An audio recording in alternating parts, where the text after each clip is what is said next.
Hello everyone, I hope you all are doing well. This is chapter 2, A Sense of Mission. Leaders have a vision and a sense of mission that lifts up and inspires men and women to help achieve that mission.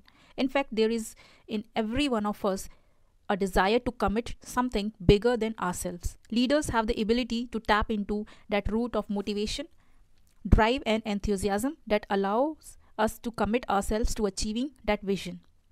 As a leader, then you have to have a goal that excites and inspires. And the only goals that excite and inspire are goals that are qualitative. Nobody gets excited or inspired about raising the share price or making more money or getting a raise. But we do get inspired and excited about bringing a product or service to people who need it, and about being the best, and about winning great success in a competitive field. Strive to be the best. As a leader, the most important vision you can have for yourself is to be the best, and that same vision must apply to your business or your organization. You will accept nothing less for yourself or your company than to be the best at what you do. In business, that means asking what quality about your product or service is most relevant or important to your customers. Once you have identified that quality, focus all the energies and creativity of your employees and managers on achieving superior performance in that area. We need to be the best. You won't feel great or as good as you could feel or capable of extraordinary performance unless you are aligned with the best people in your field and doing the very best job that people are capable of. Instill meaning and purpose. Being dedicated to a mission gives work meaning and purpose. As a human beings, we need meaning and purpose as much as we need food and water and air. We need a sense of significance, and leaders are those people who make us feel significant. They make us feel important and remind us that what we are doing has value far beyond just the day-to-day work. They make us feel that we are an integral part of mission team. There are four ways to make people feel important, and they each start with the letter A. First is appreciation. Take every opportunity to thank people for the quality of their work and their role in making their company a success. Every time you thank individuals, they are going to feel more valuable and will be more motivated to justify your faith in them. The second way to make people feel more important and valuable is by showing approval. Praise people at every opportunity for any accomplishment, large or small. Praise them also for their suggestions and insight, for their thinking. People will take praise emotionally. Their self esteem and self worth rises, but it's important to praise immediately and specifically so that people know that it is genuine.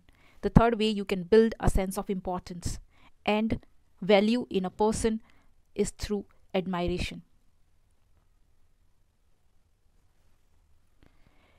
Continually, they compliment people whether it's on their traits such as persistence, on their possessions such as clothes, or on their accomplishments. Perhaps the most important way for people to feel important and valued is through attention. People aren't going to be dedicated to the goals of the organization if they are continuously ignored. They are not going to feel like key players in the mission if they just receive commands without having any opportunity for input or feedback. Attention means listening to people without interrupting. You don't necessarily have to take their suggestions or agree to what they are saying, but give them a chance to say it. A common cause. A good goal or a good mission gives a clear sense of direction not only to the organization but to every person in the organization.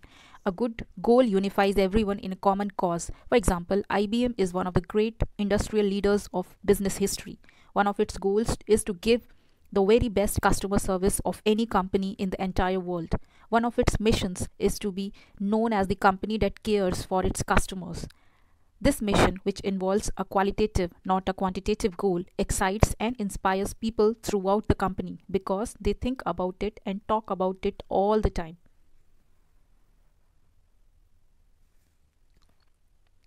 They believe they are the best and that nobody takes care of customers like they do at IBM. Everyone in the company knows that his job one way or another is related to taking care of customers, and this knowledge unifies everybody in a common cause. The mission of a company will often be encapsulated in a mission statement. A mission statement is a clear statement of why the company exists in the first place and what its overarching goal or purpose is.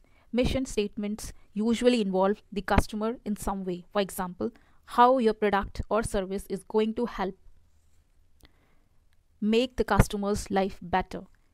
YouTube founder Chad Hurley wanted people to be able to send homemade videos over the internet. Charles Schwab's mission was to be the most useful and ethical financial services company. Google founders Larry Page and Sergey Brin wanted to make navigating the internet easier. Why does your company exist? What is its cause? The core purpose of every business. For a business leader, there is one of core purpose above all, and that is to acquire and serve a customer. Leaders make the customer of the organization the central focus. Take the example of Nordstrom, whose leaders think incessantly and continuously about their customers. IBM thinks and talks about only its customers. More and more companies are becoming obsessed with the customers. You see, once everybody agree on who the customer is and agrees that the purpose of the company is to satisfy that customer the very best way possible, then it's easy to get everybody pulling together.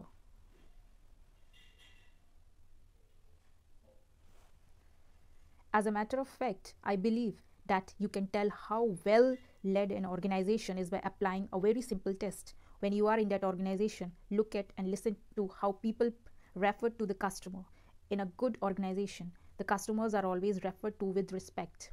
They are always referred to with pride, and though they are really important. When a customer calls, it is an important occasion, and when a customer has a problem and is helped, it is a cause for celebration. When a customer calls and is happy or satisfied with the product or service, everybody takes on a tremendous feeling of pride and accomplishment. In your organization, how do people talk about the customer? Let's say you run a department that services another department within the organization. That other department is your customer. Whoever has to use what you produce in your area of responsibility is your customer. And leaders have to be very much focused on satisfying that customer. If you are going to be a business leader or a leader of a department or any organization, you have to sit down and think through what the mission or the overarching purpose or goal is going to be for that business or department. It is the determination of a mission to be the best that does something to help others. That is the starting point of your ascension and rise to the top of leadership. That's all about this chapter. Thank you.